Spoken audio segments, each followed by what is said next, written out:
ಆತ್ಮೀಯ ವೀಕ್ಷಕರೇ ನಮಸ್ಕಾರ. ದೂರದರ್ಶನ ಚಂದನ ವಾಹಿನಿ ಪ್ರಸ್ತುತಪಡಿಸುವ ಆರೋಗ್ಯ ಸಂಚಿಕೆಗೆ ತಮಗೆಲ್ಲ ಪ್ರೀತಿಯ ಸ್ವಾಗತ.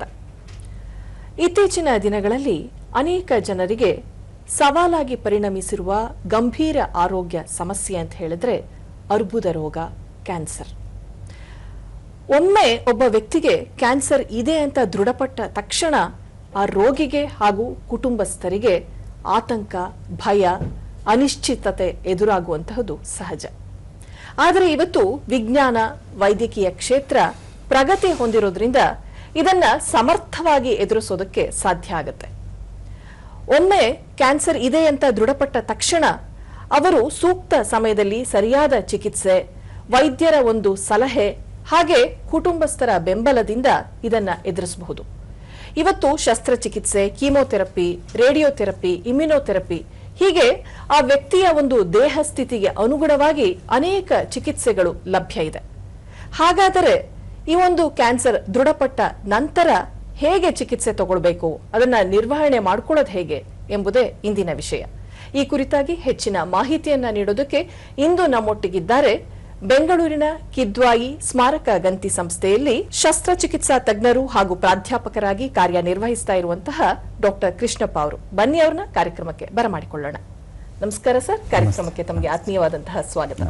ಮುಂಚೆ ಎಲ್ಲೋ ಒಬ್ಬೊಬ್ಬರಿಗೆ ಕ್ಯಾನ್ಸರ್ ಕಾಣಿಸ್ಕೊಳ್ತಾ ಇತ್ತು, ಆದ್ರೆ ಇವತ್ತು ಮನೆಗೊಬ್ರು ಕ್ಯಾನ್ಸರ್ ಪೇಷಂಟ್ ನಾವು ನೋಡ್ತಾ ಇದ್ದೇವೆ. ಕೆಲವೊಂದು ಕ್ಯಾನ್ಸರ್ಗಳು ವಂಶ ಪಾರಂಪರ್ಯವಾಗಿ ಬರೋದಿತ್ತು. ಹಾಗೆ ಈ ಒಂದು ದುಶ್ಚಟಗಳಿಗೆ ಯಾರು ದಾಸರಾಗಿರ್ತಾರೆ, ಈ ತಂಬಾಕು ಆಗಬಹುದು, ಮದ್ಯಪಾನ, ಧೂಮಪಾನ, ಇಂಥವರಿಗೆ ಕ್ಯಾನ್ಸರ್ ಒಂದು ರೀತಿ ಕಟ್ಟಿಟ್ಟ ಬುತ್ತಿ ಅನ್ನೋ ಒಂದು ಮಾತಿತ್ತು. ಆದ್ರೆ ಇವತ್ತು ಯಾವುದೇ ಒಂದು ಕೆಟ್ಟ ಚಟಗಳಿಗೆ ದಾಸರಾಗಿಲ್ದೇ ಇರೋರಿಗೆ, ಸಾತ್ವಿಕ ಆಹಾರವನ್ನ ಸೇವಿಸ್ತಾ ಇರುವಂತಹ ವ್ಯಕ್ತಿಗಳಿಗೂ ಕೂಡ ಈ ಒಂದು ಕ್ಯಾನ್ಸರ್ ದಾಳಿ ಮಾಡ್ತಾ ಇದೆ. ನಮ್ಮ ದೇಹದ ಕೂದಲು ಮತ್ತು ಉಗುರನ್ನ ಬಿಟ್ರೆ ದೇಹದ ಯಾವುದಾದ್ರೂ ಅಂಗದ ಮೇಲೆ ಇದು ದಾಳಿ ಮಾಡುವಂತಹ ಸಾಮರ್ಥ್ಯನ ಹೊಂದಿದೆ. ಹಾಗಾದ್ರೆ ಈ ಒಬ್ಬ ವ್ಯಕ್ತಿಗೆ ಕ್ಯಾನ್ಸರ್ ಇದೆ ಅಂತ ದೃಢಪಟ್ಟು ತಮ್ಮ ಒಂದು ಸಂಸ್ಥೆಗೆ ಬಂದ್ರೆ ಆತನ ಕುಟುಂಬಸ್ಥರು ಹೇಗೆ ಆ ಒಂದು ರಿಜಿಸ್ಟ್ರೇಷನ್ ಪ್ರಕ್ರಿಯೆಯನ್ನ ಮಾಡ್ಕೊಳ್ಬೇಕು? ನಮ್ಮ ಕಿದ್ವಾಯಿ ಕ್ಯಾನ್ಸರ್ ಹಾಸ್ಪಿಟಲ್ ಒಂದು referral cancer centre, regional cancer centre. ಅಂದರೆ ಎಲ್ಲ ಕಡೆಯಿಂದನೂ ಪೇಷಂಟ್ಗಳನ್ನ ರೆಫರ್ ಮಾಡ್ತಾರೆ. ಬರೋದಕ್ಕೆ ಮೊದಲೇ ಅವ್ರು ಆಲ್ರೆಡಿ ಡಯಾಗ್ನೋಸ್ ಆಗಿರುತ್ತೆ, ಬಯಾಪ್ಸಿನೋ ಸ್ಕ್ಯಾನೋ ಏನೋ ಒಂದು ಆಗಿರುತ್ತೆ. ಅಥವಾ ಕೆಲವರು ಹಂಗೆ ನೇರವಾಗಿ ಊರಲ್ಲಿ ಯಾರನ್ನ ವಿಷಯ ತಿಳ್ಕೊಂಡು ವಿಚಾರಿಸ್ಕೊಂಡು ಕಿದ್ವಾಯಿಗೆ ಹೋಗ್ಬೇಕಂತ ಬರ್ತಾರೆ. ಸಂತೋಷ. ನನಗೆ ತುಂಬಾ ಕಡೆಯಿಂದನೂ, ಕರ್ನಾಟಕದ ಅಲ್ಲದೇನೆ ಬೇರೆ ಆಲ್ ಓವರ್ ಇಂಡಿಯಾಯಿಂದನೂ ನಮಗೆ ಫೋನ್ ಮಾಡಿ, ಸರ್ ಈ ಥರ ಡಯಾಗ್ನೋಸ್ ಆಗಿದೆ, ನಾವು ಕಳಿಸ್ಕೊಡ್ತಾ ಇದ್ದೀವಿ ಅಂತ, ಏನು ಮಾಡಬೇಕು ಅಂತ ಕೇಳ್ತಾರೆ. ಅವರು ಬಂದ ತಕ್ಷಣವೇ ನಮ್ಮಲ್ಲಿ ಫಾಸ್ಟ್ ಟ್ರ್ಯಾಕ್ OPD ಅಂತಿದೆ, ಅಲ್ಲಿ ಎಲ್ಲ ಪೇಷಂಟ್ಗಳನ್ನ ಸೆಗ್ರಿಗೇಟ್ ಮಾಡ್ತೀವಿ. ಈ ಪೇಷಂಟು ತಲೆ ಮತ್ತು ಕುತ್ತಿಗೆ ಡಿಪಾರ್ಟ್ಮೆಂಟು, ಸರ್ಜರಿ ಮಾಡಿಸ್ ಡಿಪಾರ್ಟ್ಮೆಂಟು, ಇನ್ನು ಕೆಲವು ಗೈನೆಕ್ ಡಿಪಾರ್ಟ್ಮೆಂಟು, ಇನ್ನು ಕೆಲವು ರೇಡಿಯೋಥೆರಪಿ, ಈ ಮೆಡಿಕಲ್ ಆಂಕಾಲಜಿ, ಈ ಥರ ಅವರನ್ನು ಒಂದು ಫೈಲ್ ಮಾಡಿಸಿ, ಅವರು ಏನು BPL ಕಾರ್ಡ್ ಇದೆಯೋ ಅಥವಾ ಬೇರೆ ಗವರ್ಮೆಂಟ್ ಸ್ಕೀಮ್ಸ್ ಏನೇನಿದೆ ಎಲ್ಲ ಫ್ರೀ ಟ್ರೀಟ್ಮೆಂಟ್. ನಮ್ಮಲ್ಲಿ ಕ್ಯಾಶ್ಲೆಸ್ ಟ್ರೀಟ್ಮೆಂಟು 99% ಎಲ್ರಿಗೂ ಸರ್ಕಾರದ ಏನು ನಮ್ಮಲ್ಲಿ ಸ್ಕೀಮ್ಸ್ ಇದೆ, ಯೋಜನೆಗಳಲ್ಲಿ ನಾವು ಅವರಿಗೆ ಫ್ರೀ ಆಗಿ ಟ್ರೀಟ್ಮೆಂಟ್ ಬರೋ ತರ ಸ್ಕೀಮ್ಸ್ ಇದೆ. ಅವುಗಳನ್ನೆಲ್ಲ ಇದು ಮಾಡಿ ಡಾಕ್ಟರ್ಗಳ ಹತ್ರ ಕಳಿಸ್ಕೊಡ್ತಾರೆ. ಅವರು ಒಂದ್ಸರಿ ನಮ್ಮ ಹತ್ರ OPDಗೆ ಬಂದ ತಕ್ಷಣ ನಾವೇನ್ ಮಾಡ್ತೀವಿ, ಸೇ ಫಾರ್ ಎಕ್ಸಾಂಪಲ್ ಈಗ ಬಾಯಲ್ಲಿ ಏನೋ ಒಂದು ಇದಿದೆ, ನಾಲ್ಗೆ ಮೇಲೆ ಒಂದು ಅಲ್ಸರ್ ಇದೆ, ಒಂದು ಸ್ವೆಲ್ಲಿಂಗ್ ಇದೆ, ಅಥವಾ ಬಾಯಿ ತಂಬಾಕು ಈಗ ಕಡ್ಡಿ ಪುಡಿ ಯೂಸ್ ಮಾಡಿ ಬಾಯಲ್ಲಿ ಏನೋ ಒಂದು ಅಲ್ಸರ್ ಬಂದಿದೆ, ಅಥವಾ ಏನೋ ಥೈರಾಯ್ಡ್ ಅಲ್ಲಿ ಏನೋ ಒಂದು ಗಂಟು ಕಾಣಿಸ್ತಾ ಇದೆ, ಯಾರು ಹೇಳಿರ್ತಾರೆ ಹೋಗಿ ಕಿದ್ವಾಯಿಗೆ ಅಂತ ಹೇಳಿ.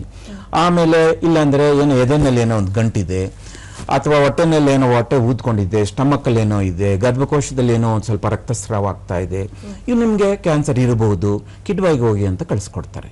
ಅವ್ರು ಬಂದ ತಕ್ಷಣ ಈ ರೀತಿ ಅವರಿಗೆ ಫೈಲ್ ಮಾಡಿಸಿ ನಮ್ಮ ಹತ್ರ ಕಳಿಸ್ತಾರೆ. ಎಕ್ಸಾಮಿನೇಷನ್ ಮಾಡ್ತೀವಿ, ಏನಿದೆ ಪ್ರಾಬ್ಲಮ್ ಎಲ್ಲ ವಿಚಾರಿಸಿ, ಯಾವ ಅಂಗಾಂಗ ಸಂಬಂಧಪಟ್ಟ ಹಾಗೆ ನಾವು ಅದನ್ನ ಕ್ಲಿನಿಕಲ್ ಎಕ್ಸಾಮಿನೇಷನ್ ಮಾಡಿ, ಅದಾದ್ಮೇಲೆ ಅವ್ರಿಗೆ ಉಚಿತವಾಗಿ ಬ್ಲಡ್ ಟೆಸ್ಟ್ಗಳು ಮಾಡ್ತೀವಿ, CT ಸ್ಕ್ಯಾನ್ ಮಾಡ್ತೀವಿ, MRI ಸ್ಕ್ಯಾನ್ ಮಾಡ್ತೀವಿ, PET ಸ್ಕ್ಯಾನ್ ಮಾಡ್ತೀವಿ. ಇವೆಲ್ಲ ಸ್ಕ್ಯಾನ್ಗಳಾದ್ಮೇಲೆ ಬಯಾಪ್ಸಿ ಮಾಡಿ ಇದು ಯಾವುದು ಕ್ಯಾನ್ಸರ್ ಕನ್ಫರ್ಮ್ ಮಾಡಿಕೊಂಡು ನಾವು ಮುಂದೆ ಟ್ರೀಟ್ಮೆಂಟ್ ಪ್ಲಾನ್ ಮಾಡಲಿಕ್ಕೆ ಅವರಿಗೆ ವ್ಯವಸ್ಥೆ ಇದೆ. ಅವ್ರಿಗೆ ಬಂದ ದಿವಸನೇ ಅವ್ರಿಗೆ ಅಡ್ಮಿಷನ್ ಮಾಡಿ ವಾರ್ಡ್ ಕೊಡ್ತೀವಿ. ಇಲ್ಲಾಂದ್ರೆ ಧರ್ಮಶಾಲಾ ಅಂತ ಇದೆ, ಅಲ್ಲಿ ಅವ್ರಿಗೆ ಉಚಿತವಾಗಿ ಊಟ ಕೊಟ್ಟು ಉಚಿತವಾಗಿ ಅವ್ರ ಲಾಡ್ಜಿಂಗ್ ಕೊಟ್ಟು ಅಲ್ಲಿ ಇರೋ ವ್ಯವಸ್ಥೆ ಒಂದು 850 ಜನಕ್ಕೆ ಧರ್ಮಶಾಲಾ ವ್ಯವಸ್ಥೆ ಇದೆ. ನಮ್ಮಲ್ಲಿ 750 ಬೆಡ್ಸ್ ಏನು ಓಪನ್ ಜನರಲ್ ಬೆಡ್ಸ್ ಅಂತಿದೆ. ಜೊತೆಗೆ ಅವ್ರಿಗೆ ಸ್ಪೆಷಲ್ ವಾರ್ಡ್ಸ್ ಶಾಂತಿಧಾಮ ಅಂತ ಇದೆ, ಕಂಪ್ಲೀಟ್ ಡಿಲಕ್ಸ್ ವಾರ್ಡ್, ತುಂಬಾ ಕಮ್ಮಿ ರೇಟಲ್ಲಿ ಡಿಲಕ್ಸ್ ವಾರ್ಡ್ ಕೊಡ್ತೀವಿ ನಾವು. ಸಿಂಗಲ್ ರೂಮ್ ಬಾತ್ರೂಮು ಟಿವಿ ಎಲ್ಲ ಅವ್ರಿಗೆ ಅಲ್ಲೇ ಫ್ಯಾಮಿಲಿ ಎಲ್ಲ ಇರುವಂತದ್ದು ಎಲ್ಲ ಸೌಲಭ್ಯಗಳು ಕಿಡ್ವಾಯ್ನಲ್ಲಿ ಇದೆ. ಈ ಕಿಡ್ವಾಯ್ ಸಂಸ್ಥೆ ಇಂಡಿಯಾನಲ್ಲಿ ಗವರ್ಮೆಂಟ್ ಅಲ್ಲಿ ಅತಿ ದೊಡ್ಡ ಕ್ಯಾನ್ಸರ್ ಸೆಂಟರ್, ಅದರಲ್ಲಿ ಉಚಿತವಾಗಿ ಕೊಡ್ತಾ ಇರೋಂಥದ್ದು ನಂಬರ್ 1 ಕ್ಯಾನ್ಸರ್ ಸೆಂಟರ್. ಈಗ ತಾವು ಹೇಳಿದ್ರೆ ಉಚಿತವಾಗಿ ನೀಡ್ತೀವಿ ಅಂತ ಹೇಳಿ, ಇದು ಕೇವಲ BPL ಅಥವಾ ಯಶಸ್ವಿನಿ ಈ ರೀತಿ ಆಯುಷ್ಮಾನ್ ಭಾರತ್ ಈ ರೀತಿ ಕಾರ್ಡ್ಗಳನ್ನ ಮಾಡಿಸಿರುವಂತಹ ರೋಗಿಗಳಿಗೆ ಮಾತ್ರನ, ಅಥವಾ ಸಾಮಾನ್ಯ ಜನರು ಈಗ ಯಾವುದೇ ಕಾರ್ಡ್ ಇಲ್ಲ ನಮ್ಮ ಹತ್ರ ಅಂತ ಹೇಳಿ ತಮ್ಮ ಸಂಸ್ಥೆಗೆ ಬಂದ್ರೆ ಅಂತವರಿಗೆ ಕಡಿಮೆ ವೆಚ್ಚದಲ್ಲಿ ಮಾಡ್ತೀರಾ ಅಥವಾ ಅವ್ರಿಗೂ ಉಚಿತವಾಗಿರುತ್ತಾ? ಅಂತ ಪೇಷಂಟ್ಸ್ ಬರ್ತಾರೆ. ಕೆಲವರು APL ಕಾರ್ಡ್ ಇರುತ್ತೆ, ಕೆಲವರು ಏನೂ ಕಾರ್ಡ್ ಇರೋದಿಲ್ಲ, ಕೆಲವರು ಸರ್ಕಾರಿ ನೌಕರರು, ಅವ್ರಿಗೂ ಜ್ಯೋತಿ ಸಂಜೀವಿನಿ ಅಂತ ಇದೆ. ಸೊ ಈ ಬಡವರು ಬರ್ತಾರೆ. ಕೆಲವರು ಇನ್ನೂ BPL ಕಾರ್ಡ್ ಅವ್ರ ಹೆಸರು ಎಲ್ಲ ಆಗಿರೋಲ್ಲ, ಅವ್ರ ಹೆಸರು ಇರೋಲ್ಲ, ತುಂಬಾ ಬಡವರು ಇರ್ತಾರೆ. ಅಂತವರಿಗೆ ನಮ್ಮಲ್ಲಿ ಫ್ರೀ ಆಗಿ ವೇವ್ ಆಫ್ ಮಾಡಿ ಫ್ರೀ ಟ್ರೀಟ್ಮೆಂಟ್ ಕೊಡೋ ವ್ಯವಸ್ಥೆ ಇದೆ. ಫ್ರೀ ಮೆಡಿಸಿನ್ ಕೊಡ್ತೀವಿ, ಫ್ರೀ ಸರ್ಜರಿನೂ ಮಾಡ್ತೀವಿ. ನಮ್ಮ ಒಂದು ಕಮಿಟಿ ಇದೆ, ಕಮಿಟಿನಲ್ಲಿ ಅವ್ರದ್ದು ಹೆಸರಿಟ್ಟು ಡೈರೆಕ್ಟ್ರು FA SCO ಕಡೆಯಿಂದ ಒಂದು ಸಿಗ್ನೇಚರ್ ಮಾಡಿಸಿ ಫ್ರೀ ಟ್ರೀಟ್ಮೆಂಟ್ ಕೊಡೋ ವ್ಯವಸ್ಥೆನೂ ಇದೆ ನಮ್ಮಲ್ಲಿ. ಸರ್, ಈಗ ಒಬ್ಬ ವ್ಯಕ್ತಿಗೆ ಯಾರಾದರೂ ಒಬ್ರು ವೈದ್ಯರು ಕ್ಯಾನ್ಸರ್ ಇದೆ ಅಂತ ಅದನ್ನ ಖಚಿತಪಡಿಸ್ಕೊಂಡು ತಾವು ಕಿದ್ವಾಯಿ ಸಂಸ್ಥೆಯನ್ನ ಭೇಟಿ ಮಾಡಿ ಅಂತ ಹೇಳಿ ಕಳಿಸಿರ್ತಾರೆ, ಆಸ್ಪತ್ರೆನ ಭೇಟಿ ಮಾಡಿ ಅಂತ ಹೇಳಿ.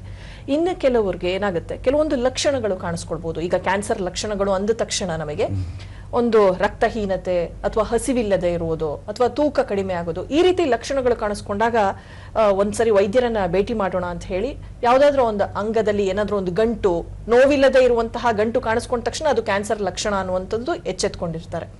ಆಗ ತಮ್ಮ ಸಂಸ್ಥೆಗೆ ಬಂದಾಗ ಅವ್ರಿಗೆ ಅದು ಯಾವ ಹಂತದಲ್ಲಿದೆ, ಯಾವ ರೀತಿ ಕ್ಯಾನ್ಸರ್ ಅಂತ ತಾವು ಹೇಗೆ, ಯಾವ ಪರೀಕ್ಷೆಯ ಮೂಲಕ ಅದನ್ನ ದೃಢಪಡಿಸ್ತೀರಾ? ಈಗ ಕ್ಯಾನ್ಸರ್ 4 ಸ್ಟೇಜಲ್ಲಿ ಇರುತ್ತೆ. ಈಗ ಸ್ಟೇಜ್ 1, ಸ್ಟೇಜ್ 2, ಸ್ಟೇಜ್ 3, ಸ್ಟೇಜ್ 4. ನಾವೇನು ಮಾಡ್ತೀವಿ, ಫಸ್ಟು ಚೆಕ್ ಮಾಡ್ತೀವಿ, ನಾವೇ ಎಲ್ಲ ಬಾಡಿ ಎಲ್ಲ ಚೆಕ್ ಮಾಡ್ತೀವಿ, ಫಿಸಿಷಿಯನ್ ಎಕ್ಸಾಮಿನೇಷನ್, ಮತ್ತು ಎಂಡೋಸ್ಕೋಪಿ ಹಾಕಿ ನೋಡ್ತೀವಿ. ಎಂಡೋಸ್ಕೋಪಿ ಹಾಕಿ ಗಂಟ್ಲಲ್ಲಿ ಅಥವಾ ಮ್ಯಾಮೋಗ್ರಫಿ ಮಾಡಿ ಬ್ರೆಸ್ಟು, ಅಥವಾ ಎಕ್ಸ್ರೇ CT ಸ್ಕ್ಯಾನ್ ಮಾಡಿ ಲಂಗ್ಸು, ಅಲ್ಟ್ರಾಸೌಂಡ್ ಸ್ಕ್ಯಾನು ಅಥವಾ CT ಸ್ಕ್ಯಾನು, MRI ಸ್ಕ್ಯಾನ್ ಮಾಡಿ ಹೊಟ್ಟೆ, ಇದೆಲ್ಲ ಮಾಡ್ತೀವಿ ನಾವು. ಮಾಡಿದ ಮೇಲೆ ಇವರು ಯಾವ ಸ್ಟೇಜಿಗೆ ಬರುತ್ತೆ, ಎಷ್ಟು ದೊಡ್ಡದಾಗಿದೆ. ಈಗ ಫಾರ್ ಎಕ್ಸಾಂಪಲ್ ಈಗ ಅನ್ನನಾಳದಲ್ಲಿ ಗಡ್ಡೆ ಬಂದ್ಬಿಟ್ಟಿದೆ, ಅವರಿಗೆ ನೀರು ಹೋಗ್ತಾ ಇಲ್ಲ, ಕಂಪ್ಲೀಟ್ ಬ್ಲಾಕ್ ಆಗೋಗಿದೆ, ಅಲ್ಲಿವರೆಗೂ ಆ ಸ್ಟೇಜಲ್ಲಿ ಬರೋರು ಬರ್ತಾರೆ. ಕಂಪ್ಲೀಟ್ ಅಲ್ಲಿ ಗಡ್ಡೆ ಏನಾಗುತ್ತೆ, ಕೂತ್ಕೊಂಡ್ಬಿಟ್ಟಿರುತ್ತೆ.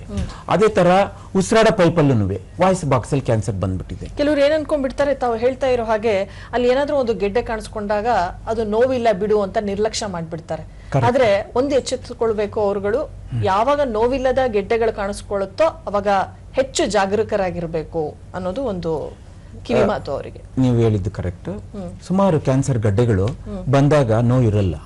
ಈ ಪೇಷಂಟ್ಗಳು ಏನೋ ಹೇಳ್ತಾರೆ, ಒಂದು 6 ತಿಂಗಳಿಂದ ಇದೆ ಸರ್ ಗಡ್ಡೆ, ಬಟ್ ನೋವಿಲ್ಲ, ನನಗೇನು ತೊಂದರೆ ಇಲ್ಲ ಅಂತಾರೆ. ಬಟ್ ಆಲ್ರೆಡಿ ಎಲ್ಲ ಕಡೆ ಸ್ಪ್ರೆಡ್ ಆಗೋಗಿರುತ್ತೆ ಅದು. ಈಗ ಬಾಯಿ ಕ್ಯಾನ್ಸರ್ ಏನಾಗುತ್ತೆ, ಕತ್ತಲೆಲ್ಲ ಗಂಟೆಗಳು ಬಂದ್ಬಿಟ್ಟಿರುತ್ತೆ.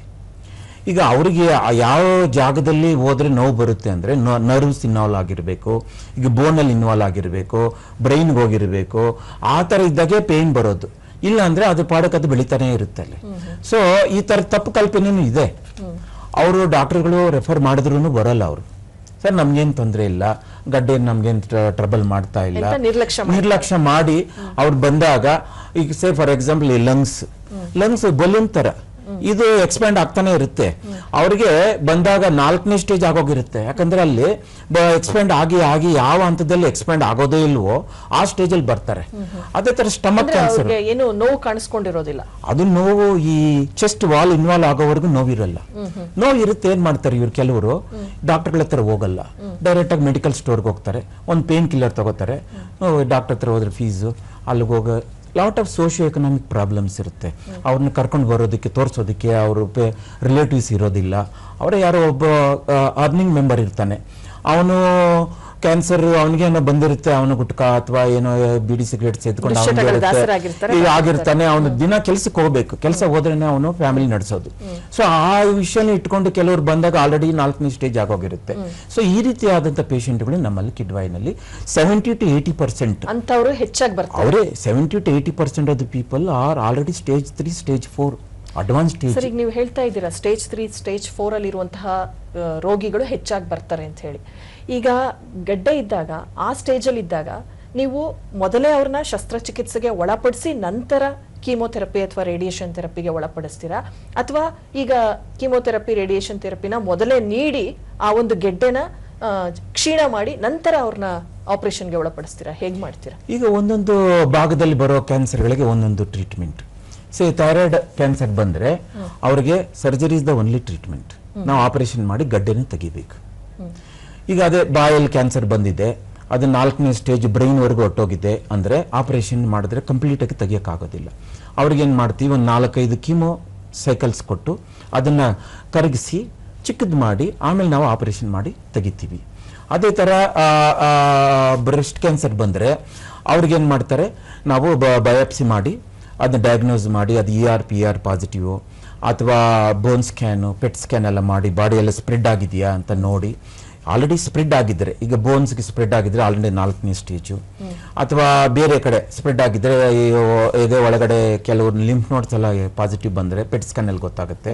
ಅವ್ರಿಗೆ ನಾವು ಡೈರೆಕ್ಟ್ ಆಗಿ ಆಪರೇಷನ್ ಮಾಡಲ್ಲ, ಅವ್ರಿಗೆ ಕೀಮೋಥೆರಪಿ ಕೊಡ್ತೀವಿ, ಹಾರ್ಮೋನಲ್ ಥೆರಪಿ ಕೊಡ್ತೀವಿ, ಆ ಗಡ್ಡೆನ ಕರಗಿಸಿ ಆಮೇಲೆ ಸರ್ಜರಿ ಏನಾದರೂ ಮಾಡ್ತೀವಿ. ಅದರ ಸರ್, ಇವಾಗ ಕ್ಯಾನ್ಸರ್ ಇದೆ ಅಂತ ದೃಢಪಟ್ಟು ಅವರು ನಿಮ್ಮ ಆಸ್ಪತ್ರೆಗೆ ಬರ್ತಾರೆ. ಈಗ ನಿಮ್ಮ ಆಸ್ಪತ್ರೆಯಲ್ಲಿ ಇನ್ಪೇಷಂಟ್ ಆಗಿ ಇರುವಂತಹ ವ್ಯಕ್ತಿಗೂ ಒಬ್ಬ ಹೊರರೋಗಿಯಾಗಿ ಬರುವಂತಹ ವ್ಯಕ್ತಿ ಕ್ಯಾನ್ಸರ್ ಇದೆ ಅಂತ ಬಂದಾಗಲೂ ತಾವು ರಿಜಿಸ್ಟರ್ ಮಾಡಿ ಫೈಲ್ ಮಾಡಿ ಅವರಿಗೆ ಕೊಡ್ತೀರಾ. ಈಗ ಅವ್ರಿಗೆ ನೀವು ಥೆರಪಿ ಹೇಳ್ಬೋದು ಅಥವಾ ಸ್ಕ್ಯಾನಿಂಗ್ ಹೇಳ್ಬೋದು, ಆ ಫೈಲ್ ಪ್ರಕಾರ ತಾವು ಅವ್ರನ್ನ ಕ್ರಮವಾಗಿ ಕರಿತಾ ಹೋಗ್ತೀರಾ. ಎಷ್ಟು ದಿನ ಆ ವ್ಯಕ್ತಿ ಕಾಯ್ಬೇಕಾಗುತ್ತೆ ಆ ಒಂದು ಚಿಕಿತ್ಸೆನ ಪಡ್ಕೊಳ್ಳೋದಕ್ಕೆ? ಮೊದಲು ಸ್ವಲ್ಪ ವೇಟಿಂಗ್ ಲಿಸ್ಟ್ ಎಲ್ಲ ಜಾಸ್ತಿ ಇತ್ತು, ಎಲ್ಲ ಕಡೆನೂ ಈ ಕೇಸ್ಗಳೆಲ್ಲ ಜಾಸ್ತಿ ಆಗೋಗಿದೆ. ಈಗ ಕ್ಯಾನ್ಸರ್ ಎಲ್ಲ ಕಡೆ ತುಂಬಾ ಜಾಸ್ತಿ ಆಗೋದು ಕಾರಣ ನೀವು ಹೇಳಿದಾಗೆ ದುಶ್ಚಟಗಳು ಇರಬಹುದು, ಅಥವಾ ಹೆರಿಡಿಟರಿಯಿಂದ ಇರಬಹುದು, ಅಥವಾ ರೆಫರಲ್. ಈಗ ಎಲ್ಲ ಡಿಸ್ಟ್ರಿಕ್ಟ್ ಪ್ಲೇಸ್ಗಳಲ್ಲೂ ಮೆಡಿಕಲ್ ಕಾಲೇಜ್ಗಳಿದೆ, ಅವ್ರೇನ್ ಮಾಡ್ತಾರೆ, ರೆಫರ್ ಮಾಡ್ತಾರೆ. ಹಂಗಾಗಿ ನಂಬರ್ ಆಫ್ ಕ್ಯಾನ್ಸರ್ಸ್ ನಮ್ಮಲ್ಲಿ ಬರೋರು ಜಾಸ್ತಿ ಆಗಿದ್ದಾರೆ. ಈಗ ನಮ್ಮಲ್ಲಿ ಪರ್ ಇಯರ್ 1 ವರ್ಷಕ್ಕೆ ಅಂತ ತಗೊಂಡ್ರೆ ಒಂದು 3.5 ಲಕ್ಷದಿಂದ 4 ಲಕ್ಷ ಜನ ಪೇಷಂಟ್ಸ್ ಟ್ರೀಟ್ಮೆಂಟ್ ಅಂತ ನಮ್ಮ ಕಿಡ್ವಾಯಿಗೆ ಬರ್ತಾರೆ. ಅದರಲ್ಲಿ ಹೊಸ ಪೇಷಂಟ್ಸ್ ನ್ಯೂಲಿ ಡಯಾಗ್ನೋಸ್ಡ್ ಅಂದ್ರೆ ಒಂದು 25,000 ಪೇಷಂಟ್ಸ್ ಬರ್ತಾರೆ. ಆ 25,000 ಪೇಷಂಟ್ಸ್ ಅಲ್ಲಿ ಒಂದು 7,000 to 8,000 ಜನಕ್ಕೆ ನಾವು ಮೇಜರ್ ಆಪರೇಷನ್ಸ್ ಮಾಡ್ತೀವಿ ಪರ್ ಇಯರ್. ಒಂದು 12,000 ಪ್ರತಿನಿತ್ಯ ಶಸ್ತ್ರಚಿಕಿತ್ಸೆ ನಡೀತಾ ಇರುತ್ತೆ. ಡೈಲಿ ನಮ್ಮಲ್ಲಿ 12 OT ಥಿಯೇಟರ್ಸ್ ಇದೆ. ಅದರಲ್ಲಿ ಒಂದು ರೋಬೋಟಿಕ್ OT ಥಿಯೇಟರ್ ಇದೆ, ಒಂದು ರೀಕನ್ಸ್ಟ್ರಕ್ಟಿವ್ ಲೇಸರ್ ಪ್ರೊಸೀಜರ್ ಮಾಡುವಂಥದ್ದು ಒಂದು OT ಥಿಯೇಟರ್ ಇದೆ, ಮಿಕ್ಕಿದ 10ರಲ್ಲಿ ಒಂದು ಲ್ಯಾಪ್ರೋಸ್ಕೋಪಿಕ್ ಇದೆ, ಮಿಕ್ಕಿದಲ್ಲಿ ಓಪನ್ ಆಪರೇಷನ್ಸ್ ಮಾಡ್ತೀವಿ. ಎವ್ರಿ ಡೇ ಎಕ್ಸೆಪ್ಟ್ ಸಂಡೇ ಬಿಟ್ಟು ಎಲ್ಲಾ ದಿವಸಗಳು ಆಪರೇಷನ್ ನಡೀತಾ ಇರುತ್ತೆ. ಸಂಡೇ ದಿವಸನೇ ಎಮರ್ಜೆನ್ಸಿ ಇದ್ರೆ ಹಾಕೊಂಡು ಮಾಡ್ತಾ ಇರ್ತೀವಿ. ಸೊ ಏನ್ ಮಾಡ್ತೀವಿ ನಾವು, ಈಗ ನೀವು ಮೊದಲ ಆದ್ಯತೆ ಒಳ ರೋಗಿಗಳಿಗೆ ಹೆಚ್ಚಾಗಿ ನೀಡ್ತೀರಾ ಅಥವಾ ಹೊರಗಿನಿಂದ ಬಂತಹ ರೋಗಿಗಳಿಗೆ ಕೊಡ್ತೀರಾ? ಈಗ ಒಂದು ಶಸ್ತ್ರಚಿಕಿತ್ಸೆ ಅಂತ ಪ್ಲಾನ್ ಮಾಡುವಾಗ ಯಾರಿಗೆ ಮೊದಲ ಆದ್ಯತೆಯನ್ನ ನೀಡ್ತೀರಾ? ಅಂದ್ರೆ ನಾವು ಇವೆಲ್ಲ ಕ್ಯಾನ್ಸರ್ಗಳೆಲ್ಲ ನಾವು ಫಸ್ಟ್ ಅಡ್ಮಿಷನ್ ಮಾಡ್ಕೊಬೇಕು, ಅವ್ರಿಗೆಲ್ಲ ಸ್ಕ್ಯಾನಿಂಗ್ ಎಲ್ಲ ಮಾಡಿ ನಾವು ಸ್ಟೇಜಿಂಗ್ ಮಾಡಬೇಕು, ಮತ್ತೆ ಫಿಟ್ನೆಸ್ ಮಾಡಬೇಕು. ಈ ಆಪರೇಷನ್ ಇಷ್ಟು ದೊಡ್ಡ ಆಪರೇಷನ್ ಇವರು ತಡ್ಕೋತಾರ ಅಂತ ನಾವು ಅನಸ್ತಿಯ ಫಿಟ್ನೆಸ್ ಮಾಡ್ಕೋತೀವಿ. ಅದಾದ್ಮೇಲೆ ಅವರಿಗೆ ಈ ವಾಜಪೇಯಿ ಆಗಲಿ ಬೇರೆ ಸ್ಕೀಮ್ಗಳಲ್ಲಿ ನಾವು ಅಪ್ರೂವಲ್ ಮಾಡಿಸ್ಕೊಬೇಕು. ಅದಾಗ್ಲಿಕ್ಕೆ ಮಿನಿಮಮ್ ಒಂದು ವೀಕ್ 10 days ಆಗುತ್ತೆ. ಯಾವುದೇ ದೇಶದಲ್ಲಿ ಹೋದ್ರೂ, ಇವನ್ ಅಮೇರಿಕಾ ಯುರೋಪ್ ಎಲ್ಲ ಹೋದ್ರು ಅಲ್ಲೂ ಒಂದು 3 to 4 ತಿಂಗಳು ವೇಟಿಂಗ್ ಲಿಸ್ಟ್ ಇದೆ. ಬಟ್ ನಮ್ಮಲ್ಲಿ ವಿತಿನ್ 10 days ಒಳಗಡೆ ನಾವು ಏನು ಎಲ್ಲ ಪ್ರಿಪೇರ್ ಮಾಡಲಿಕ್ಕೆ, ಈಗ ಬಯಾಪ್ಸಿ ರಿಪೋರ್ಟ್ ಬರ್ಲಿಕ್ಕೆ ಒಂದು 3-4 days ಬೇಕು, CT ಸ್ಕ್ಯಾನ್ ರಿಪೋರ್ಟ್ ಆಗಬೇಕು. ಅದನ್ನ ವಾಜಪೇಯಿಗೆ ಅಪ್ರೂವಲ್ ಕಳಿಸಿದ್ರೆ ಅವರು 2-3 days ಅಲ್ಲಿ ಅವ್ರ ಅಪ್ರೂವಲ್ ಕೊಟ್ಟ ತಕ್ಷಣ ಅಪ್ರೂವಲ್ ಬಂದ ನಂತರ ತಾವು ಮುಂದಿನ ಕ್ರಮ ತೆಗೆದುಕೊಳ್ತೀವಿ ಮಾಡ್ತೀವಿ. ಕೆಲವು ಎಮರ್ಜೆನ್ಸಿ ಇರುತ್ತೆ. ಕಿಸೆ ಫಾರ್ ಎಕ್ಸಾಂಪಲ್ ಅವ್ರಿಗೆ ಉಸಿರಾಡಕ್ಕೆ ಸ್ಟ್ರೈಡರ್ ಅಂತೀವಿ, ಉಸಿರಾಡಕ್ಕೆ ಆಗ್ತಾ ಇಲ್ಲ, ಅವ್ರಿಗೆ ಯಾವ ಅಪ್ರೂವಲ್ ಕಾಯೋದಿಲ್ಲ, ಇಮಿಡಿಯೇಟ್ ಆಗಿ ನಾವು ಅವರಿಗೆ ಎಮರ್ಜೆನ್ಸಿ ಟ್ರೆಕೆಸ್ಟಮಿ ಅಂತ ಮಾಡ್ತೀವಿ. ಕೆಲವರು ಹೊಟ್ಟೆ ಅಬ್ಸ್ಟ್ರಕ್ಷನ್, ಇಂಟೆಸ್ಟೈನಲ್ ಅಬ್ಸ್ಟ್ರಕ್ಷನ್ ಅಥವಾ ಬ್ಲೀಡಿಂಗ್ ಇದು ಬರ್ತಾರೆ, ಅಂತವ್ರು ನಾವು ಯಾವ ಅಪ್ರೂವಲ್ಗೂ ವೇಟ್ ಮಾಡೋದಿಲ್ಲ, ನಾವು ಇಮಿಡಿಯೇಟ್ ಆಗಿ ಆಪರೇಷನ್ ಮಾಡಿ ಆಮೇಲೆ ಅವ್ರಿಗೆ ಎಮರ್ಜೆನ್ಸಿ ಅಪ್ರೂವಲ್ಗೆ ಅನ್ನೋ ಆಪ್ಷನ್ ಕೊಡ್ತೀವಿ.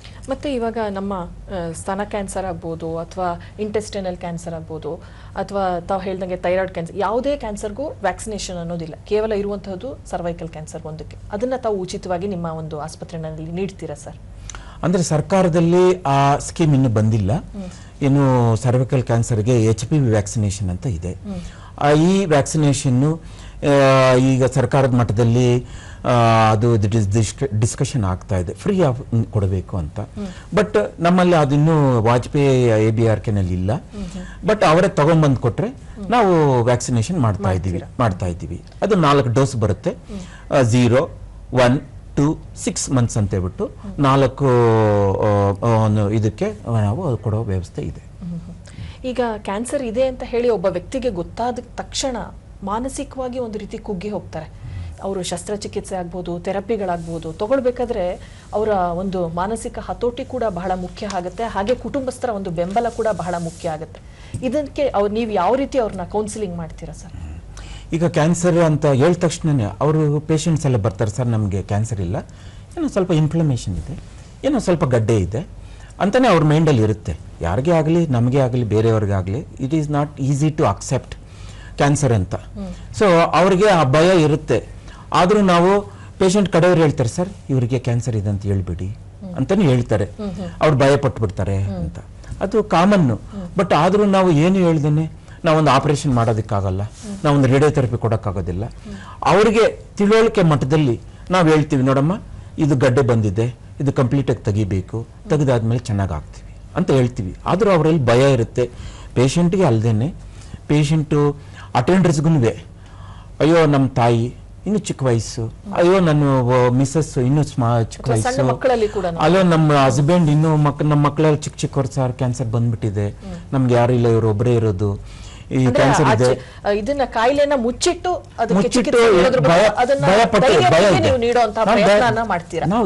ನಾವು ಧೈರ್ಯ ತುಂಬ್ತೀವಿ. ನೋಡಮ್ಮ ಈಗ ಬಾಯಲ್ಲಿ ಒಂದು ಕ್ಯಾನ್ಸರ್ ಇದೆ ಅಂದ್ರೆ ನೀವು ಮಾಡಿಸ್ಕೊಂಡಿಲ್ಲ, ಗಡ್ಡೆ ಇದೆ, ಏನು ಒಳಗಡೆ ಏನು ಗಾಯ ಇದೆ ಅದೇ ತರ ಹೊಡ್ಕೊಂಡು ಹೊರಗಡೆ ಬಂದ್ಬಿಡ್ತದೆ, ತೂತ್ ಬಿದ್ದೋಗ್ಬಿಡುತ್ತೆ, ಹುಳ ಬಿದ್ದ್ಬಿಡುತ್ತೆ, ಬ್ಲೀಡಿಂಗ್ ಆಗ್ತಾ ಇರುತ್ತೆ. ಇದು ಮುಂದೆ ನಿಮ್ಗೆ ನೋವುಗಳು ತಡ್ಕೊಳಕ್ ಆಗೋದಿಲ್ಲ. ಈಗ ನೀವೆಲ್ಲ ಉಚಿತವಾಗಿ ನಾವು ಟ್ರೀಟ್ಮೆಂಟ್ ಕೊಡ್ತೀವಿ, ಕಂಪ್ಲೀಟ್ ಆಗಿ ತೆಗೆದ್ಬಿಟ್ಟು ನಿಮ್ಗೆ ಕ್ಯೂರ್ ಮಾಡಿಕೊಡ್ತೀವಿ, ಮಾಡಿಸ್ಕೊಳ್ಳಿ ಅಂತೀವಿ. ಆವಾಗ ನಮ್ಮ ಮೇಲೆ ನಂಬಿಕೆ ಇಟ್ಟು ನಾವೇನು ಡೈಲಿ ಅದೇ ಆಪರೇಷನ್ಸ್ ಮಾಡ್ತಾ ಇದೀವಮ್ಮ, ಇದು ನಿಮ್ಗೆ ಚೆನ್ನಾಗಿ ಆಗ್ತಾ ಇದೆ, ವಾರ್ಡ್ಗೆ ಹೋಗಿ ನೋಡಿ ಅಂತ ಅವ್ರಿಗೆ ತೋರಿಸ್ತೀವಿ. ಕೆಲವರಿಗೆ ಈಗ ವಾಯ್ಸ್ ಬಾಕ್ಸ್ ಕ್ಯಾನ್ಸರ್ ಆಗುತ್ತೆ, ಅವ್ರಿಗೆ 4ನೇ ಸ್ಟೇಜಲ್ಲಿ ಬಂದಾಗ ಕಂಪ್ಲೀಟಾಗಿ ತೆಗಿಬೇಕು ಅವ್ರಿಗೆ.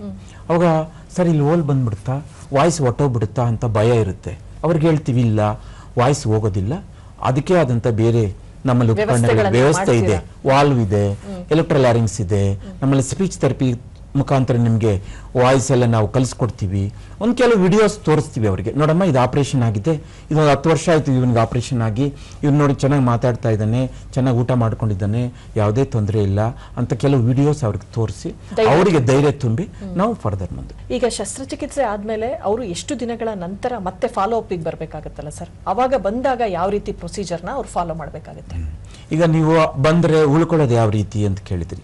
ಈಗ ನಮ್ಮಲ್ಲಿ ಧರ್ಮಶಾಲೆಗಳಂತಿದೆ, ಸುಮಾರು 850 ಜನಕ್ಕೆ ಅಲ್ಲೇ ತಂಗುದಾಣ ಇದೆ. ಇದು ವಾರ್ಡ್ಗಳು ಬಿಟ್ಟು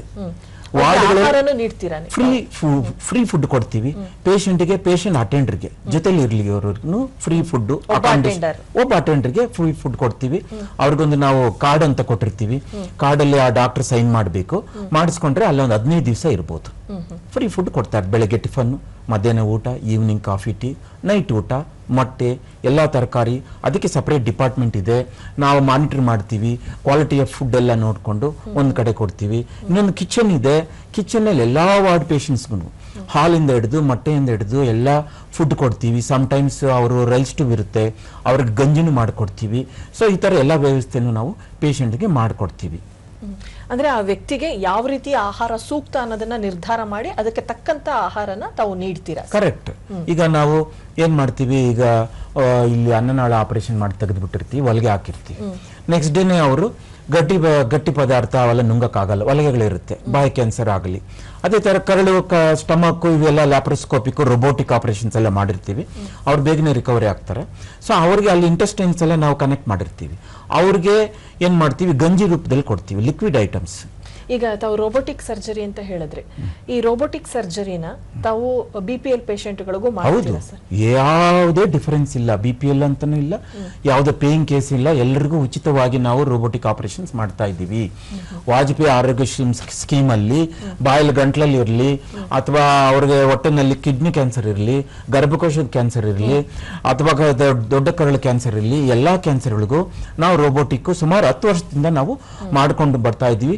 ನಮ್ಮ ಸೆಂಟರ್ ಇಂಡಿಯಾನಲ್ಲಿ first government centre to have a robotic procedure free of cost ಮಾಡ್ತಾ ಇದ್ದೀವಿ. ಈಗ ಆಯುಷ್ಮಾನ್ ಭಾರತ್ ಆಗ್ಬಹುದು, ಆರೋಗ್ಯ ಕರ್ನಾಟಕ ಆಗ್ಬಹುದು, ಅಥವಾ ವಾಜಪೇಯಿ ಇದಾಗಬಹುದು, ಯಾವುದೇ ಒಂದು ಕಾರ್ಡ್ ಇದ್ರೂ ಕೂಡ ತಾವು ಉಚಿತವಾಗಿ ಅವ್ರಿಗೆ ಟ್ರೀಟ್ಮೆಂಟ್ ಅನ್ನ ನೀಡ್ತೀರಾ? ಎಲ್ಲ ರೋಬೋಟಿಕ್ ಆಗಲಿ, ಲೇಸರ್ ಆಗಲಿ, ಏನೇ ನೀಡುವಂತಹ ಕೀಮೋಥೆರಪಿ, ರೇಡಿಯೇಷನ್ ಥೆರಪಿ ಅದನ್ನು ಕೂಡ ತಾವು ಎಲ್ಲ ಉಚಿತ, ಎಲ್ಲ cashless treatment. Say for example, ಈಗ ಬಾಯಲ್ಲಿ ನಾಲ್ಗೆ ಕ್ಯಾನ್ಸರ್ 4ನೇ ಸ್ಟೇಜ್ ಇದೆ, ಕಂಪ್ಲೀಟ್ ನಾಲ್ಗೆ ತೆಗಿತೀವಿ. ಅದಕ್ಕೆ ಫ್ರೀ ಫ್ಲಾಪ್ ಅಂತ ಕಾಲ ಮೇಲಿಂದನೂ ಕೈ ಮೇಲಿಂದನೂ ಫ್ಲಾಪ್ ತಗೊಂಡ್ಬಂದು ಅಲ್ಲಿ ನಾವು ರೀಕನ್ಸ್ಟ್ರಕ್ಟ್ ಮಾಡ್ತೀವಿ. ಒಂದಷ್ಟು ದಿವಸ ಅವರಿಗೆ ಎಲ್ಲ ಹೀಲ್ ಆದಮೇಲೆ ಯಾವ ರೀತಿ ನುಂಗೋದು, ಸ್ವಾಲೋಯಿಂಗ್ ಥೆರಪಿ ಅಂತ ಕೊಡ್ತೀವಿ, ಸ್ಪೀಚ್ ಥೆರಪಿ ಕೊಡ್ತೀವಿ. ಸೊ ವಿತಿನ್ 6 ವೀಕ್ಸ್ ಒಳಗಡೆನೆ ನಾವು ಅಡ್ಜುವೆಂಟ್ ಟ್ರೀಟ್ಮೆಂಟ್ ಅಂತ ಕೊಡಬೇಕು. ಅಡ್ಜುವೆಂಟ್ ಟ್ರೀಟ್ಮೆಂಟ್ ಅಂದ್ರೆ ಈ ರೇಡಿಯೋಥೆರಪಿ, ಕೀಮೋಥೆರಪಿ ಕೊಡಬೇಕು ಜೊತೆಯಲ್ಲೇ. ಈಗ ತಾವು ಹೇಳ್ತಾ ಇದ್ದೀರಾ ರೇಡಿಯೋಥೆರಪಿ, ಕೀಮೋಥೆರಪಿ ಕೊಡಬೇಕು ಅಂತ ಹೇಳಿ. ಈಗ ಒಂದು ಸಿಟ್ಟಿಂಗಿಗೂ ಮತ್ತೊಂದು ಸಿಟ್ಟಿಂಗಿಗೂ ಇಷ್ಟೇ ಅಂತರ ಇರಬೇಕು ಅಂತ ಇದೆ. ಈಗ ಅವರು ಬಂದು ರಿಜಿಸ್ಟರ್ ಮಾಡಿ ಮೊದಲನೇ ಒಂದು ಸಿಟ್ಟಿಂಗ್ ತಗೊಂಡ ನಂತರ ಮತ್ತೊಂದು ಬರೋದಕ್ಕೆ ತಡ ಆಗಿದ್ರೆ ಪಾಪ ಅವರಿಗೆ ಒಂದು ರೀತಿಯ ಎಷ್ಟು ದಿವಸದ ಅಂತರದಲ್ಲಿ ತಾವು ಬರಬೇಕು ಅನ್ನೋ ಜ್ಞಾನ ಇರಲ್ಲ. ಇದ್ರ ಬಗ್ಗೆ ಅವರಿಗೆ ಅರಿವನ್ನ ಮೂಡಿಸ್ತೀರಾ ಹೇಗೆ? ಹೌದು, ಈಗ ನಾವು ಆಪರೇಷನ್ಸ್ ಮಾಡಿಬಿಟ್ವಿ, ಈಗ ಅವರು ಡಾಕ್ಟರ್ ಯಾವಾಗ ಬರಬೇಕು ನೆಕ್ಸ್ಟ್ ಅಂತಾರೆ. ನಾವು ಫಸ್ಟ್ 6 months ಮಂತ್ಲಿ ವಿಸಿಟ್ ಕೊಡ್ತೀವಿ. ಯಾಕಂದ್ರೆ ಅವ್ರಿಗೆ ಮೈಂಡ್ ಸೆಟ್ ಏನಾಗೋಯ್ತಲ್ಲ, ನೋವು ಬರ್ತಾ ಇದೆ, ಅಥವಾ ನುಂಗಕ್ಕಾಗ್ತಾ ಇಲ್ಲ, ಅಥವಾ ಏನು ಸುಸ್ತು, ಅಥವಾ ಈ ತರ ಎಲ್ಲ ಅವರಿಗೆ ಮೈಂಡಲ್ಲೆಲ್ಲ ಇರುತ್ತೆ. ಸೊ ಅದನ್ನೆಲ್ಲ ನಿವಾರಣೆ ಆಗೋದಕ್ಕೋಸ್ಕರ 1 ತಿಂಗಳಿಗಾಗೋಷ್ಟು ಮೆಡಿಸಿನ್ ಅವ್ರಿಗೆ ಫ್ರೀ ಆಫ್ ಕಾಸ್ಟ್ ಕೊಟ್ಟು ನೆಕ್ಸ್ಟ್ ಮಂತ್ ಬನ್ನಿ ಅಂತ ಹೇಳ್ತೀವಿ. ಒಂದು ಮೆಡಿಸಿನ್ಗೋಸ್ಕರ ಬರ್ತಾರೆ, ಇನ್ನೊಂದು ಅವ್ರಿಗೆ ಇನ್ನೂ ಪೇನ್ ಇರುತ್ತೆ, ಇನ್ನು ಅವರಿಗೆ ಆ ಭಯ ಇರುತ್ತೆ. ಸೊ ಏನು ಕ್ಯಾನ್ಸರ್ ವಾಪಸ್ ಬಂದ್ಬಿಡ್ತಾ, ಅಥವಾ ಕಂಪ್ಲೀಟ್ ಆಗಿ ತೆಗೆದುಬಿಟ್ರಾ ಇಲ್ವಾ ಅನ್ನೋದಕ್ಕೂ ಹೇಳಿರ್ತೀವಿ. First 6 months monthly visit, follow up, ಏನು ಮೆಡಿಸಿನ್ಗೆಲ್ಲ ಕೊಡ್ಲಿಕ್ಕೆ. ಅದಾದ್ಮೇಲೆ 2 months ಒಂದ್ಸರಿ ಫಾಲೋ ಅಪ್ ಬರಬೇಕು. ಅದಾದ್ಮೇಲೆ 6 months ಒಂದ್ಸರಿ. ಇದು ಯಾಕೆ 6 months ಒಂದ್ಸರಿ ಅಂದ್ರೆ, ಈ ಕೆಲವು ಕಾಯಿಲೆಗಳೇನಾಗ್ತವೆ, ನಾವು ಆಪರೇಷನ್ ಮಾಡಿಬಿಟ್ಟಿರ್ತೀವಿ, ರೇಡಿಯೋಥೆರಪಿನ ಕೊಟ್ಟಿರ್ತೀವಿ, ಅಲ್ಲಿಗೆ ಮುಗಿಯೋದಿಲ್ಲ. ಮತ್ತೆ ಅವ್ರಿಗೆ ಮತ್ತಿನ್ನೊಂದು ಜಾಗದಲ್ಲಿ ಸೆಕೆಂಡ್ ಮ್ಯಾಲಿಗ್ನೆನ್ಸಿ ಬರ್ಬೋದು, ಅಥವಾ ಅಲ್ಲೇ ಏನಾದರೂ ಬೆಳ್ಕೊಬಹುದು. ಅಥವಾ ಈ ಕಣ್ಣು ಕಾಣಿಸದಿರುವಂತ ಕಾಯಿಲೆ ಏನಾಗುತ್ತೆ, ಬ್ಲಡ್ ಅಲ್ಲೋ, ಲಿಂಫ್ಯಾಟಿಕ್ ಸಿಸ್ಟಮ್ ಅಲ್ಲೋ, ಅಥವಾ ನರ್ವ್ ಮೇಲೇನೋ ಹೋಗಿರುತ್ತದು. ಅದು ಲಿವರ್ ಎಲ್ಲ ಲಂಗಲಲ್ಲಿ ಇದ್ದಾಗ ಆ 6 months ಒಳಗಡೆ ಅಥವಾ ಅದ್ರೊಳಗಡೆ ಅದು ದೊಡ್ಡದಾಗ್ಬೋದು. ಅದಕ್ಕೆ ನಾವು ಏನ್ ಮಾಡ್ತೀವಿ, ಪೆಟ್ ಸ್ಕ್ಯಾನ್ 6 months ಒಂದ್ಸರಿ ಪೆಟ್ ಸ್ಕ್ಯಾನ್ ಮಾಡಿ ನೋಡ್ತೀವಿ, ಹೋಲ್ ಬಾಡಿ ಸ್ಕ್ಯಾನ್. ನಿಮ್ಗೆ ಪೆಟ್ ಸ್ಕ್ಯಾನ್ ಅಲ್ಲಿ ಅದು ಕರೆಕ್ಟ್ ಆಗಿ ಎಲ್ಲಿ ಅದು ಎಷ್ಟು ಸ್ಪ್ರೆಡ್ ಆಗಿದೆ ಅನ್ನೋ ಒಂದು ಕಂಪ್ಲೀಟ್ ಚಿತ್ರಣ ತಮಗೆ ಸಿಗುತ್ತೆ. ಓ ಎಸ್, ಈಗ ಪೆಟ್ ಸ್ಕ್ಯಾನ್ ಏನಂದ್ರೆ ಅದರಲ್ಲಿ ನಾವು FDG ಅಪ್ಟೇಕ್ ಅಂತ ಬರುತ್ತೆ. ಅದು ಒಂದು ಔಷಧಿ, CT ಸ್ಕ್ಯಾನ್ ಜೊತೆಲೇ ಮಾಡುವಂಥದ್ದು. ಅದು ಕೊಟ್ರೆ ಎಲ್ಲಿ ಕ್ಯಾನ್ಸರ್ ಸೆಲ್ಸ್ ಇರುತ್ತೋ ಅಲ್ಲೋ ಕೂತ್ಕೊಳ್ಳುತ್ತೆ. ಆ ಕೂತ್ಕೊಂಡಾಗ ಅದು ಸ್ವಲ್ಪ ಯೆಲ್ಲೋ ಕಲರ್, ರೆಡ್ ಕಲರ್ ಕಾಣಿಸುತ್ತೆ ಸ್ಕ್ಯಾನ್ ಒಳಗಡೆ. ಈ ಅಪ್ಟೇಕ್ ಒಂದು ಮೋರ್ ದೆನ್ 4 SUV ಅಂತಿದ್ರೆ ಅದು ಏನು ಕ್ಯಾನ್ಸರ್ ಇರಬಹುದು ಅಂತ ನಮಗೆ ಅವರು ಈಗ ಕೆಲವೆಲ್ಲ 5, 6, 8, 10, 20 ಆ ಥರ ನಂಬರ್ಸ್ ಬಂದ್ಬಿಡುತ್ತೆ. ಅದನ್ನ FNAC ಮಾಡಿ ಮತ್ತೆ ಬಯಾಪ್ಸಿ ಮಾಡಿ ಮತ್ತೆ ಫರ್ದರ್ ಟ್ರೀಟ್ಮೆಂಟ್ ನಾವು ಮಾಡ್ಕೊಡ್ತೀವಿ. ಸರ್, ಇವಾಗ ಕೆಲವೊಂದು ಕ್ಯಾನ್ಸರ್ಗಳನ್ನ ತಾವು ರಕ್ತ ಪರೀಕ್ಷೆ ಮೂಲಕ ತಿಳ್ಕೊಳ್ಬಹುದು, ಕೆಲವೊಂದು ಸ್ಕ್ಯಾನಿಂಗ್ ಮೂಲಕ ತಿಳ್ಕೊಳ್ಬಹುದು, ಮತ್ತೆ ಕೆಲವು ಶಸ್ತ್ರಚಿಕಿತ್ಸೆ ಮಾಡಿ ಬಯಾಪ್ಸಿಗೆ ಕಳಿಸಿ ನಂತರ ಅದನ್ನು ಖಚಿತಪಡಿಸ್ಕೊಳ್ತೀರಾ. ಇವತ್ತು 40 ವರ್ಷ ದಾಟದವ್ರಿಗೆ ಈ BP, ಶುಗರ್ ಅನ್ನೋಂಥದ್ದು ಸರ್ವೇ ಸಾಮಾನ್ಯ ಆಗಿದೆ. ಇವತ್ತು 70 ವರ್ಷದ ನಂತರದವ್ರಿಗೆ ಈ ಒಂದು ಪ್ರಾಸ್ಟೇಟ್ ಕ್ಯಾನ್ಸರ್ ಆಗ್ಬೋದು, ಅಥವಾ ಬ್ರೆಸ್ಟ್ ಕ್ಯಾನ್ಸರ್ ಆಗ್ಬೋದು, ಈ ರೀತಿ ಕ್ಯಾನ್ಸರ್ಗಳು ಕಾಣಿಸ್ಕೊಂಡಾಗ ಅವ್ರಿಗೆ ಆ ವಯಸ್ಸಲ್ಲಿ ಅವ್ರಿಗೆ ತಡ್ಕೊಳ್ಳುವಂತಹ ಶಕ್ತಿ ಇರಲ್ಲ. ಹಾಗಾಗಿ ಕೇವಲ ಶಸ್ತ್ರಚಿಕಿತ್ಸೆ ಮಾಡಿ ಬಿಡ್ತೀರಾ, ಅಥವಾ ಅಂಥವ್ರಿಗೂ ಕೂಡ ತಾವು ಥೆರಪಿಗಳನ್ನ ಮಾಡ್ತೀರಾ ಹೇಗೆ? ಈ ಕೋಮಾಬಿಡಿಟೀಸ್ ಅಂತ ಹೇಳ್ಬಿಟ್ಟು ಶುಗರ್, BP ಕಾಮನ್, ಸರ್ವೇ ಸಾಮಾನ್ಯ. ಅದ್ರ ಜೊತೆಗೆ ಈ HBsAg ವೈರಸ್, ಹೆಪಟೈಟಿಸ್ ವೈರಸ್, ಅಥವಾ HIV ಆಗ್ಬೋದು, ಥೈರಾಯ್ಡ್ ಆಗ್ಬೋದು, ಹೈಪೋಥೈರಾಯ್ಡಿಸಮ್ ಅಂತೀವಿ. ಇವೆಲ್ಲ ಕಾಮನ್ ಆಗಿ ನಗರ ಪ್ರದೇಶದಲ್ದೇನೆ ಈ ಗ್ರಾಮೀಣ ಪ್ರದೇಶದಲ್ಲಿ ಇವೆಲ್ಲ ಇರ್ತವೆ. ನಾವು ಅವರಿಗೆ ಇವೆಲ್ಲ ಬ್ಲಡ್ ಟೆಸ್ಟ್ಗಳೆಲ್ಲ ಶುಗರ್ ಜಾಸ್ತಿ ಇದೆಯಾ ಅಂತ ತಿಳ್ಕೊಂಡು ಅವರಿಗೆ ಇನ್ಸುಲಿನ್ ಕೊಟ್ಟು ಪ್ರಿಪೇರ್ ಮಾಡ್ತೀವಿ. ಅವ್ರನ್ನ ಕಂಟ್ರೋಲ್ ಮಾಡಿಕೊಂಡು ನಾವು ಆಪರೇಷನ್ ಮಾಡಬೇಕಾಗುತ್ತೆ. ಅದೇ ಥರ ಬಿ ಪಿ ಆದ್ರೂ ಅವರಿಗೆ ಆಂಟಿ ಹೈಪರ್ಟೆನ್ಸಿವ್ಸ್ ಎಲ್ಲ ಮೆಡಿಸಿನ್ಸ್ ಎಲ್ಲ ಕೊಟ್ಟು ಬಿ ಪಿ ಕಂಟ್ರೋಲ್ ಮಾಡಿನೇ ನಾವು ಆಪರೇಷನ್ ಮಾಡಬೇಕು. ಅಥವಾ ಈಗ HIV HPC ಅಂದ ತಕ್ಷಣ ಅವರಿಗೆ ನಾವೇನು ಟ್ರೀಟ್ಮೆಂಟ್ ಏನು ನಾವು ಕೊಡಲ್ಲ ಅಂತ ಹೇಳೋದಿಲ್ಲ. ಎಲ್ರಿಗೂ ನಾವು ಪ್ರಿಕಾಷನ್ಸ್ ತಗೊಂಡು ನಾವು ಅವರಿಗೆ ಶಸ್ತ್ರಚಿಕಿತ್ಸೆ ಆಗಲಿ ಅಥವಾ ಸೊ ಏನೇ ಕಾಯಿಲೆ ಇದ್ರೂ ಕ್ಯಾನ್ಸರ್ ಜೊತೆ ನಾವು ಯಾವ ಪೇಷಂಟ್ಸ್ ನಾವು ಇದಾಗೋದಿಲ್ಲ ಅಂತ ಹೇಳಿ ಅದಕ್ಕೆ ನಾವೇನ್ ಮಾಡ್ತೀವಿ, ಪರ್ಫಾರ್ಮೆನ್ಸ್ ಸ್ಟೇಟಸ್ ಅಂತ ನೋಡ್ತೀವಿ. ಕೆಲವು ಪೇಷಂಟ್ಸ್ ಅವರೇ ಎದ್ದು ಕೂತ್ಕೊಂಡು ಅವ್ರ ಕೆಲಸ ಅವರೇ ಮಾಡ್ಕೊಳ್ಳೋ ತರ ಇದ್ರೆ ಅದು 1 ಅಂತೀವಿ. ಅಥವಾ ಸ್ವಲ್ಪ ಹೆಲ್ಪ್ ಬೇಕಂದ್ರೆ 2 ಅಂತೀವಿ. 3 and 4 4 ಇದೆ. ಈಗ 1 and 2 ಅಂದ್ರೆ ಅವ್ರು ನಾವು ಮಾಡೋ ಆಪರೇಷನ್ಸ್ ತಡ್ಕೊಬಹುದು ಅಂತ ಇದ್ದಾಗ ಮಾತ್ರ ನಾವು ಶಸ್ತ್ರಚಿಕಿತ್ಸೆ ಮಾಡ್ತೀವಿ. ಇಲ್ಲ ಅವ್ರ ಕೈಯಲ್ಲಿ ಆಗೋದಿಲ್ಲ, ತಡ್ಕೊಳ್ಳೋದಿಲ್ಲ ಅಂದ್ರೆ ನಾನ್ ಸರ್ಜಿಕಲ್ ಪ್ರೊಸೀಜರ್ಸ್ ಅಂತ ಮಾಡ್ತೀವಿ. ಫಾರ್ ಎಕ್ಸಾಂಪಲ್ ರೇಡಿಯೋಥೆರಪಿ ಅಥವಾ ಲೋ ಡೋಸ್ ಕೀಮೋಥೆರಪಿ ಕೊಟ್ಟು ಅವರಿಗೆ ಆ ಕಾಯಿಲೆನ ಪರ್ಯಾಯ ವ್ಯವಸ್ಥೆಗಳನ್ನು ಮಾಡ್ತೀವಿ. ಸರ್, ಕೊನೆಯದಾಗಿ ನಮ್ಮ ವೀಕ್ಷಕರಿಗೆ ಈ ಕ್ಯಾನ್ಸರ್ ಬಗ್ಗೆ ಇರುವಂತಹ ಭಯ ಆತಂಕನ ದೂರ ಮಾಡೋದಕ್ಕೆ ತಮ್ಮ ಕಿವಿ ಮಾತೇನು ಸರ್?